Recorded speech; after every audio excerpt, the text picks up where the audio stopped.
As part of its SRO revitalization strategy, the City of Vancouver has invited ideas for replacing aging single-room occupancy buildings. As of 2025, Vancouver has 146 historical single-room occupancy hotels and rooming houses remaining, providing shelter to 6,419 individuals, most of whom face low incomes and undertreated health challenges.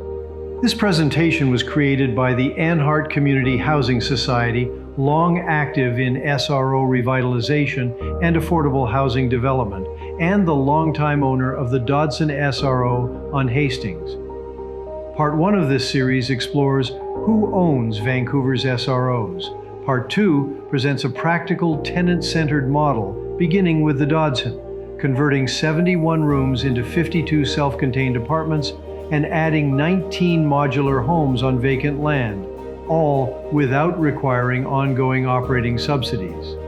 Vancouver's single-room occupancy housing, or SRO, stock remains the final safety net before homelessness for thousands of low-income residents. The SRO system is complex, with different owners playing distinct roles in the city's housing ecosystem. These first buildings are owned by BC Housing, the Provincial Housing Authority. Most were acquired to preserve affordability and prevent displacement during the peak years of private SRO loss. They're managed by a variety of nonprofit partners, and although aging, they still represent the most secure shelter for Vancouver's most vulnerable residents. Yet even these buildings face rising repair costs and long-term viability concerns, especially without coordinated replacement planning. These next buildings are owned by the City of Vancouver, acquired to safeguard affordability. Yet some SROs have been demolished by the city and province, with replacements still pending. These SROs are owned by Chinese benevolent associations, some dating back over a century. They have long provided stable, low-cost housing in Chinatown, especially for seniors and newcomers. Only a few SROs are actually owned by nonprofits. But these examples quietly suggest a pathway where built-in supports and community stewardship can make replacement viable without ongoing subsidies.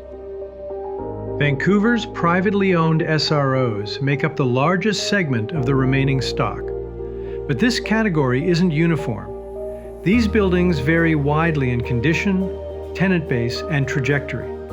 A few have been upgraded and are meeting the needs of niche populations such as students, downtown workers, and independent renters seeking minimalist, centrally located living.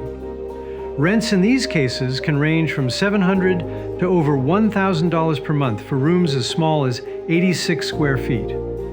These upgraded SROs are often clean, quiet, and, though modest in size, offer security and predictability. In their own way, they contribute to Vancouver's housing mix.